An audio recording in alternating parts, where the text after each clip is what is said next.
기록 분량이 제일 많은 사람이 6장부터 8장까지 나오는 기드온이라고 하는 사람이고요. 그리고 13장부터 16장까지 나오는 삼손, 이렇게 두 사람이 사사기라고 하는 성경 가운데서 기록 분량이 제일 많은, 그래서 그런 기록을 남기고 있죠. 기드온은 바알과 더불어 싸우다라고 하는 여룻바알이라는 그런 별명이 있고, 또 기드온 하면 300명의 용사, 그리고 기드온이 하나님 앞에 이제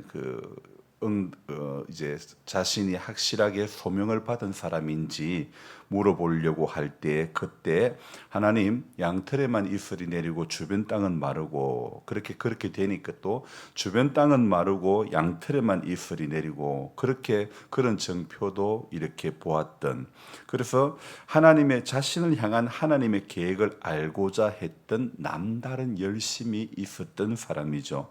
여러분, 삼손도 마찬가지입니다. 그의 어머니가 임신하지 못함으로 출산하지 못했는데 여호와의 사자가 나타나서 임신하여 아들을 낳으리니 그러므로 너는 삼가 포도주와 독주를 마시지 말며 어떤 부정한 것도 먹지 말지니라. 그러면서 이 태어나서부터 죽는 날까지 하나님 앞에 바쳐진 나실인이라, 나실인이 됨이라, 이런 말씀이 있죠. 그래서 우리가 삼손 하면 기억나는 것이 나실인이라는 것과 힘이 세다는 것과 뭐 나중에 두 눈이 뽑혔다는 것, 이런 것들이 기억이 나죠. 그래서 삼손 하면 대표적으로 떠오르는 게 힘이 세다는 것, 힘의 대명사라는 사실을 우리가 깃들어서 알고 있는데요. 이 기드온도 마찬가지고 삼손도 마찬가지고, 그리고 사사기에 나오는 여러 사사들도 마찬가지지만 한 가지 약한 점이 있더라 이거예요. 그 약한 점이 무엇이냐면요, 입산이라는 사사, 뭐 이렇게 보면 또 여러 사사들 중에 이런 사사가 있었디다. 아들 30, 딸 30, 어떤 사람은 아들 40, 손자 30명, 뭐 이런. 그리고 우리가 기드온 같은 경우에도 아내가 20명이고 아들이 70명이고, 그리고 그게 또 부족해서 그런지 첩도 두었고, 또 첩의 몸에서 태어난 아들 아비멜렉이라고 하는 아들도 있고, 또 삼손의 이야기도 보면요, 이 삼손의 이야기가 13장부터 시작되는데 삼손의 주변에는 3명의 여자분이 있더라고요. 그러니까 이 사사들의 삶의 특징을 보니까 이 이성의 약한 부분들이 있음을 발견할 수 있는데, 물론 그 당시에 어떤 그 결혼과는 지금과는 좀 사뭇 다른 부분이 있지만, 어쨌든 나실인과 또 하나님의 사람, 어떤 이런 부분들하고는 좀 뭔가 맞지 않는 그런 부분들도 없잖아 있어 보입니다. 그래서 삼손 같은 경우에 이 약한 부분이 이렇게 이성적인 부분에서 힘이 센데 약한 부분이 바로 이성의 유혹에 너무 약한 인생이라는 것. 그래서 삼손 안에 있는 이성의 유혹에 대한 연약함은 자신이 사사라는 신분, 자신이 나실인이라는 신분을 완전히 망각하게 하고 말았다는 거죠. 여러분, 우리 성도는요, 언제나 성도라는 신분을 망각해서는 안 되는 것입니다. 삼손에 대한 기록을 쭉 읽다 보면요, 특별한 문장이 있는데, 그것은 13장부터 16장까지 나오는 그 말씀 가운데 특별히 이런 어떤 다른 사사들에게는 볼 수 없는 여호와의 영이 삼손에게 임하여 여호와의 영이 임했다. 여호와의 영이 그를 움직이셨더라.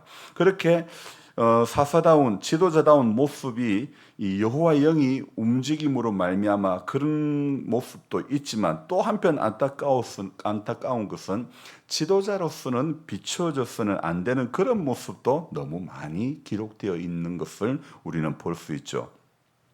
그 중에 대표적인 것 하나가 오늘 14장을 시작하는 1절에 보면 이런 내용이 있습니다. 삼손이 딥나에 내려가서 거기서 블레셋 사람의 딸들 중에서 한 여자를 보고, 14장에서 삼손은 블레셋 여인을 보고 마음에 들어가지고 혹 해가지고 나 저 사람 아니면 결혼 안 할 거야, 하여튼 이렇게 부모에게 떼쓰는, 결혼하겠다고, 저 여인하고 결혼하겠다고 떼쓰는 모습. 그리고 오늘 16장 1절에 보면요, 한번 같이 볼까요? 삼손이 가사에 가서 거기서 누구를 봤다고요? 한 기생을 보고 그에게로 들어갔다. 그리고 오늘 16장 4절에는 뭐라고요? 삼손이 소래 골짜기에 들릴라라고 이름하는 여인을 사랑하며. 그러니까 삼손의 이야기가 13장부터 16장까지 나오는데 처음에 13장에만 나실이라는 그 이야기가 나오고 그 뒤로부터는 계속해서 블레셋 여인을 보고 한 기생을 보고 들릴라를 보고 사랑하며 이 마치 여호와의 영에 감동되었다는 삼손의 이야기하고는 완전 대조적으로 삼손의 연약한 이성관에 대해서 기록을 하고 있는 것을 우리는 볼 수 있습니다. 여러분 사사기라고 하는 성경의 특징 중에 하나가 뭐냐면 사사기 마지막에도 나오지만 또 앞부분에도 그때의 사람들은 자기 소견에 옳은 대로 행했다라는 이런 말씀이 있는데요. 여러분 아무리 자기 소견에 옳은 대로 행하는 그런 시대라 하지만 그래도 사사라는 사람이 아들 30, 딸 30을 두질 않나. 어떤 사람은 아들 40, 손자 30명 본 사람도 있고 또 기도원 좀 전에 말씀드렸다시피 아내를 20명 둔 것도 모자라 첩까지 두기도 하고 그래서 뭔가 사사라는 지도자라는 신분하고는 어울리지 않는 모습들이 여기에 사사기에 쭉 기록이 되어 있는 모습을 우리는 볼 수가 있죠. 하지만 바로 이런 사사라는 신분에 어울리지 않는 모습이 기록되어 있는 것이 또한 사사시대의 특징이라는 것입니다. 여러분 우리도 사실은 성도라고 하지만 교인이라고 하지만은 저도 목사라고 하지만은 목사답지 못할 때가 많고 성도라고 하지만 성도답지 못할 때도 우리 안에 얼마나 많이 있는지 모릅니다. 여러분 지도자인 사람들도 여호와의 영에 감동되었다는 사람도 삶의 가정에서 나오는 연약함이 얼마나 여기에 적나라하게 기록되어 있는지 우리는 오늘 삼손을 비롯하여 여러 사사들의 삶을 보면서 동시에 우리가 얼마나 연약한 인생이라는 것을 알 수가 있습니다. 그러기에 날마다 성령님과 동행하지 않으면 우리 안에 있는 죄성으로 말미암아 저와 여러분들은 언제라도 넘어질 수밖에 없는 사람임을 기억해야 되고 순간순간 우리가 오늘 찬송 불렀던 것처럼 너 성결케 위해 늘 기도하고 순간순간 성결하기 위해서 노력해야 하는 것을 성경은 우리에게 교훈하고 있죠. 여러분 삼손에 대한 기록을 이렇게 살펴보면 이 한 가지 특징이 딥나에 내려가서 블레셋 사람의 딸 중에서 한 여자를 보고 또 가사에 가서 거기서 한 기생을 보고 또 오늘 삼손이 소래 골짜기에 들릴라라고 이름하는 여인을 사랑하며 그것도 뭐 보았기 때문에 사랑했겠죠. 뭔가 매력에 끌리니까 사랑했겠죠. 이 세 문장에서 우리가 발견할 수 있는 것은 바로 사사로서의 나실인으로서의 삼손의 경솔함을 볼 수가 있습니다. 사사라는 신분, 나실인이라 나면서부터 하나님 앞에 구별되었던 사람이라는 그 신분은 까마득히 잊어버리고 결국엔 자신을 파멸로 이렇게 몰아가서 두 눈이 다 뽑히고 끌려가는 안타까운 일을 바로 들릴라라고 하는 여인과의 잘못된 만남에서부터 시작이 된 것이요.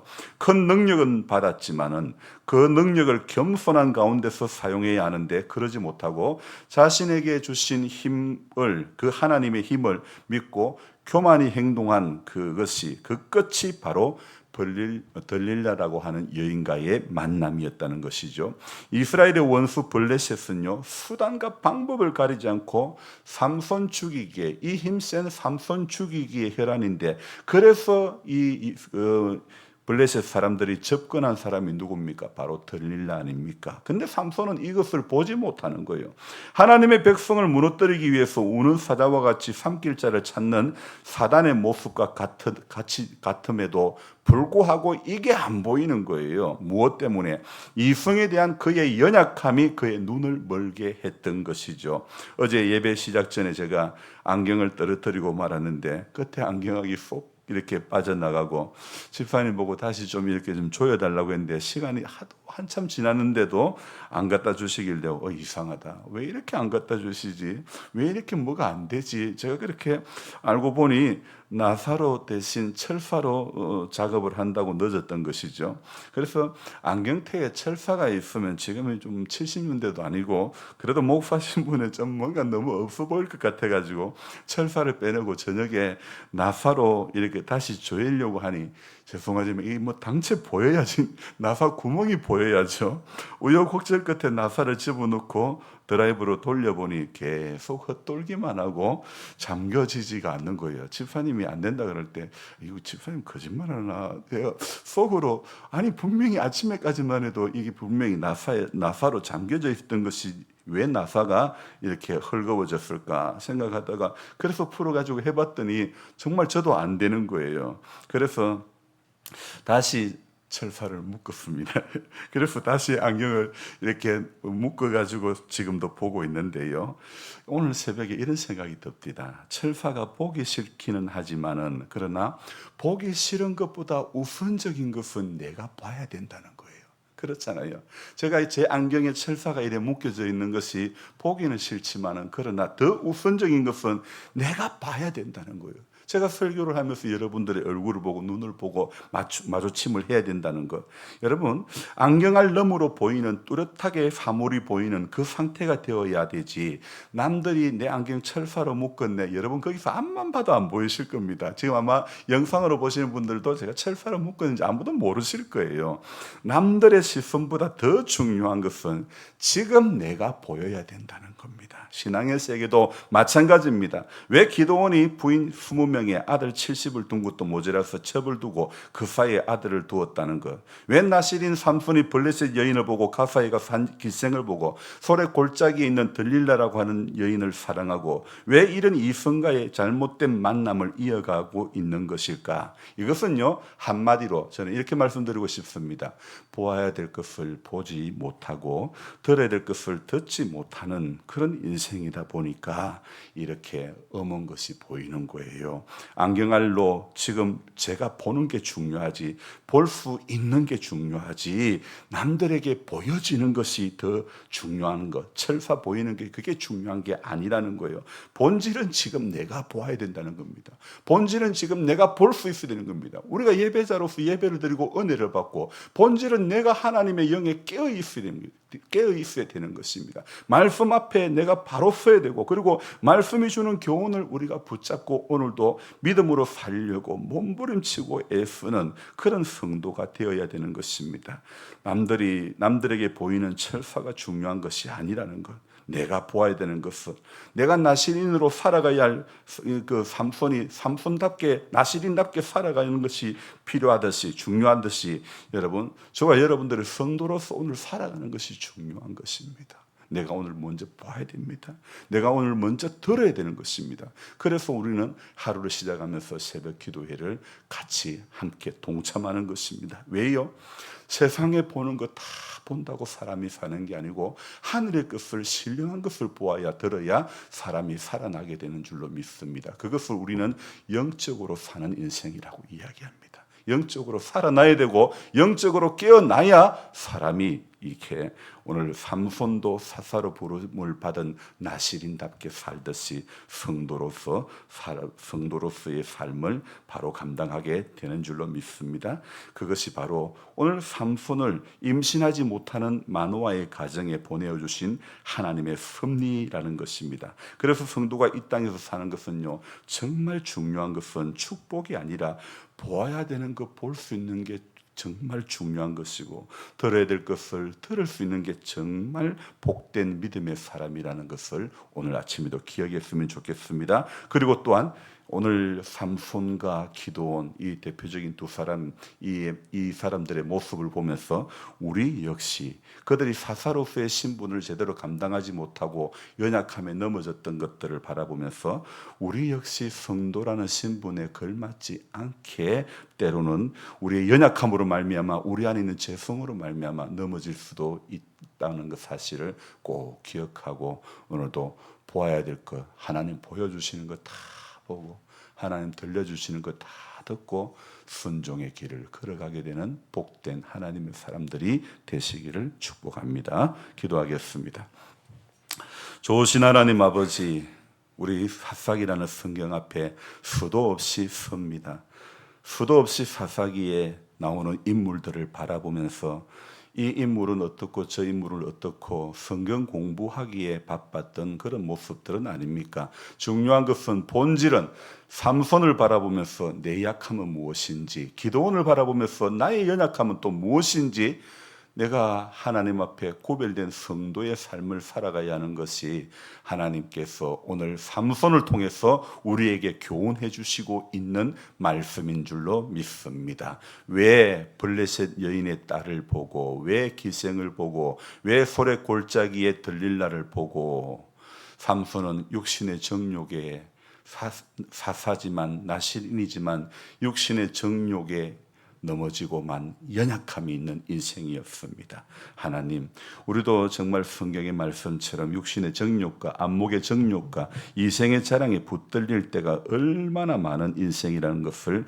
다시 한번 깨닫고, 하나님, 우리 연약함의 자신을 버려두지 않게 해주시고, 우리는 연약하지만은 말씀을 붙잡고 깨어 있으면서 하나님 보여주시는 것 다 보고 들려주시는 것 다 듣고 그 음성으로 오늘도 순종의 길을 걸어가는 순례자의 여정이 되도록 도와주시옵소서. 도중에 육의 약함이 있는 분들이 있습니다. 하나님 불쌍히 여겨주시고 약할 그때도 강함되게 주셨던 바울의 고백이 우리 연약한 분들의 고백이 되게 해주시고 깨어나게 하시고 일어나게 하시고 빛을 발하게 하시고 하나님 하시라고 하시는 모든 일들을 다 잘 감당하다가 하나님 앞에 설 수 있도록 도와주옵소서. 감사를 드리며 예수님의 이름으로 기도드리옵나이다. 아멘. 간절한 마음으로 주여 부르고 기도합니다. 주여, 주여, 주여. 아버지, 또 새로운 한 날을 허락해 주셔서 감사합니다.